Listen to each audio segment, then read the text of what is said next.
Usai diperiksa, Yakut tidak banyak berkomentar.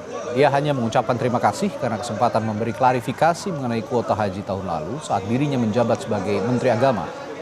Saat ditanya apakah pemeriksaannya ada kaitan dengan tekanan politik, Yakut menyatakan tidak tahu. KPK tengah menyelidiki dugaan penyimpangan pembagian tambahan kuota haji pada tahun 2023.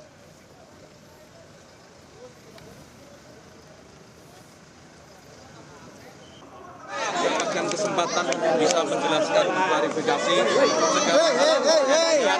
pembagian kuota tahun lalu.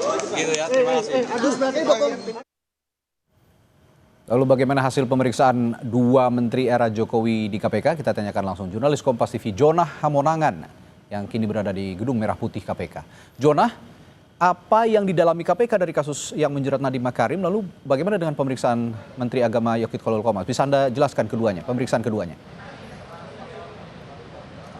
Ya, Radi, fokus dari pemanggilan ini adalah untuk mencari tahu apakah benar ada penyimpangan, khususnya adanya kemungkinan tindak pidana korupsi. Jadi untuk Nadiem Makarim difokuskan terkait dengan adanya Google Cloud yang terjadi kurang lebih di era pandemi COVID. Apakah betul ada penyimpangan mulai dari ketika proses terjadi ataupun nanti ketika itu sudah dipakai khususnya oleh para anak-anak sekolah ataupun anak kuliah. Sedangkan untuk Yakut ini fokusnya lebih kepada kuota haji, apakah betul ada penyimpangan terkait dengan haji khusus 8% dan sisanya adalah reguler sekitar 92% itu, di mana informasinya adalah mantan Menteri Agama Yakut itu membagi menjadi dua, 50% dan 40%, sehingga jadi dari haji khusus itu dibagikan kepada para agen haji. Jadi fokus utama dari penyelidikan adalah pendalaman dulu apakah betul adanya tindak pidana korupsi atau tidak. Jadi dari penyidik pun ini menanyakan beberapa pertanyaan.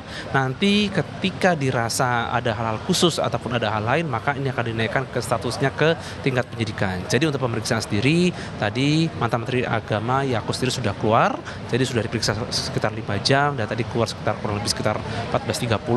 Tadi Yakut sendiri tidak secara detail memberikan gambar kepada awak media berapa total pertanyaan, apa menjadi pertanyaan khusus, dan dari penyidik pun dan belum ada keterangan lebih detail. Tapi memang dari KPK sendiri tadi memberikan informasi bahwa fokus utama adalah menyelidiki penyelidikan, mencari keterangan dan menghimpun keterangan. Sedangkan untuk Nadiem menginjak pukul 17.40 ini belum keluar sama sekali. Apakah nanti akan keluar setelah maghrib atau tidak, kita masih menunggu. Tapi memang kalau kita lihat dari dua kasus ini, dari pihak KPK masih akan terus menggali keterangan dan juga memanggil pihak-pihak lain. Ini dilakukan dalam rangka untuk keterangan ini untuk bisa dinaikkan, apakah bisa ditingkatkan ke level penyidikan atau tidak. Namun yang pasti untuk pemanggilan perdana ini dari mantan Menteri Agama Yakut sudah keluar, sedangkan untuk Nadiem Makarim masih berada di dalam. Kita masih menunggu kira-kira pukul berapa nanti Nadiem akan keluar dan kira-kira apa yang menjadi fokus pertanyaan yang dikeluarkan oleh penyelidik khususnya untuk mencari tahu kepada kasus di Nadiem Makarim ini sendiri.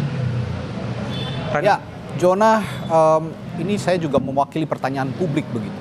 Yang diperiksa oleh KPK saat ini kan kasus Nadiem Makarim. Saya menyoroti Nadiem Makarim itu kan Google Cloud ya. Ini berbeda dengan kasus dugaan korupsi laptop yang sedang berjalan juga di kejaksaan begitu. Apa bedanya proses penyidikan atau penyelidikan yang dilakukan oleh kejaksaan dan KPK ini dalam kasus yang berbeda tapi diduga berada dalam satu lembaga? Ya, Radi, untuk pemeriksaan yang ada di Kejaksaan dan KPK ini beda sekali. Untuk Nadiem, pemeriksaan yang di Kejaksaan ini fokus kepada Google Chrome. Jadi ini yang pada akhirnya ada tersangka dinamai dengan juristan, sedangkan untuk yang di KPK ini fokus pada Google Cloud.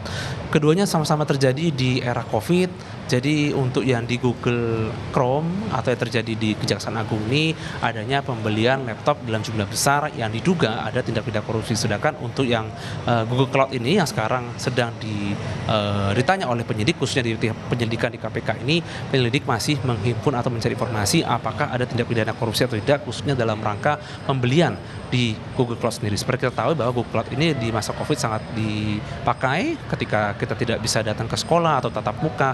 Menggunakan Google Cloud ini dipakai oleh guru untuk bisa memberikan soal ataupun pertanyaan kepada para murid, dan juga sebaliknya ketika memberikan jawaban dari murid ke sekolah. Jadi ini ada dua hal yang berbeda, tapi dalam satu periode yang sama, khususnya ketika di masa COVID. Jadi ini masih menunggu proses yang dilakukan oleh pihak KPK, apakah nanti akan menaikkan ke penyidikan atau tidak. Kami masih menunggu statement dari pihak KPK KPK ataupun dari pihak Nadiem Makarim untuk memberitahu apakah menjadi fokus khususnya di penyelidikan yang dilakukan di hari ini.